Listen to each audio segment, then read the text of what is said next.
Yo yo yo, c'est Balou et c'est parti pour une nouvelle vidéo. Et on va parler de Tekashi 69, 69 this, 69 that, tous les jours 69. L'homme fait parler de lui constamment. Là c'est un peu plus chaud, on rentre vraiment dans les trucs. Là c'est chaud. C'est chaud. Bon, restez branchés, on en parle tout de suite. Turn up! Bon alors je vous remets dans le contexte pour ceux qui ne savaient pas. Alors, on connaît 6ix9ine, voilà, New York, Brooklyn, on connaît toutes ces histoires. Il y a peut-être 3-4 mois de ça, il était en embrouille avec Casanova, qui avait fait un son où il l'attaquait, il disait que ouais, t'es un faux blood, t'es ci, t'es un mytho, ceci, cela, nanana, il l'avait attaqué fort. Et j'ai trouvé le son très très bon, d'ailleurs je trouvais qu'il avait une petite sonorité Busta Rhymes, Casanova. Et voilà, bon, il est connu aussi apparemment pour être vraiment un gangbanger et tout, un gang member, gangbanger aussi, et voilà, bon, après cette attaque, il n'y a pas eu vraiment de boucan entre les deux. Les deux ne se sont plus tirés dessus, bon on connaît, après il a eu des embrouilles, Tekashi a eu des embrouilles avec YG, The Game, Adrien Broner qui est ce fameux boxeur que tout le monde connaît, qui est connu pour être le roi du trash talking. Le trash talking, c'est quand tu trash talk, c'est quand tu parles beaucoup, tu fais, voilà, c'est beaucoup autour du buzz. Pour moi, il y a eu cette petite embrouille soi-disant entre Adrien Broner et Tekashi 69. Pour moi, elle était organisée pour faire du buzz autour du combat. C'est une pratique qui est très très commune dans ce qui est la boxe et tout. Ils font beaucoup ça, hein, de toute façon. À chaque fois, les boxeurs créent un événement autour de leur combat et pour ça, il y a beaucoup de trash talk.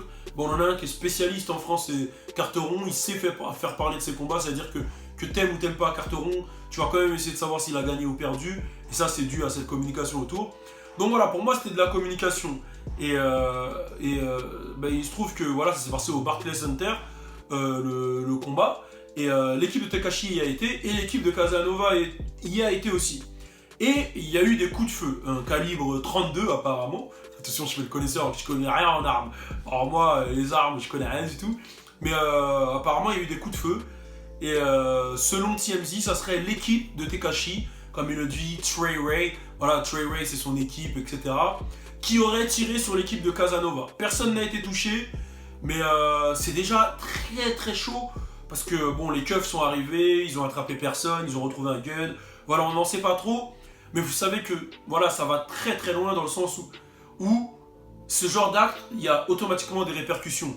Voilà, il y a eu une vidéo après de Tekashi qui est fier de son équipe, qui se fout de la gueule de Casanova, parce que Casanova dans son son, il dit, voilà, il fait l'insolent un peu, il dit, voilà, il court pas, il se couche pas, etc. Et l'embrouille, elle avait commencé même avant, parce que voilà, il y a une vidéo de Casanova dans son propre quartier, qui shoot, enfin qui sont en train de shooter un film, tu vois, de shooter un clip, de tourner un clip, et on entend des coups de feu et on voit toute l'équipe de Casanova courir, et là il s'était déjà foutu de sa gueule Tekashi.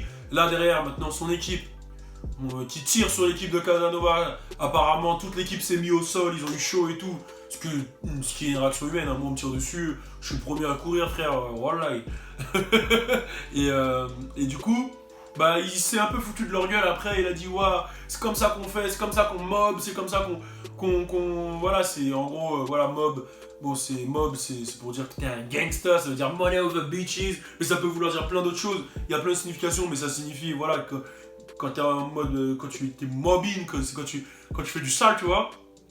Et voilà, ça a créé, ça, pour moi, ça va aller, ça c'est, voilà, là je vous ai exposé les faits, mais pour moi, ça peut être très très grave, dans le sens où on passe de menaces sur internet à menaces réelles, à des coups de feu, il y aurait pu avoir quelqu'un de touché, ça aurait pu être très très très très grave.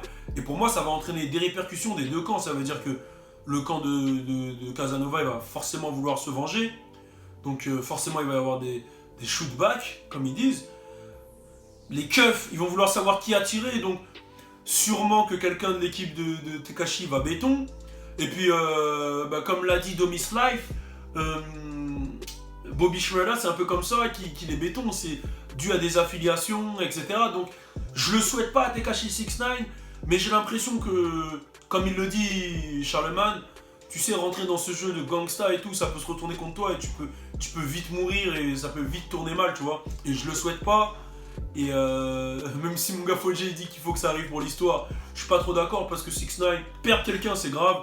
Et j'aimerais pas non plus, même si je suis pas un grand fan de 6ix9ine, voilà, voilà, je souhaite la mort de personne. Dites-moi ce que vous en pensez. Est-ce que vous pensez que ça va trop loin? Mettez en commentaire, on est ensemble. C'est moi-même Balou. Tenez! Suis-moi sur mon Snapchat, c'est là où tout se passe, je te jure. Suis-moi aussi sur Instagram, sur Facebook et sur Twitter. Le sale! Et bien sûr, abonne-toi à ma page YouTube pour suivre le sale!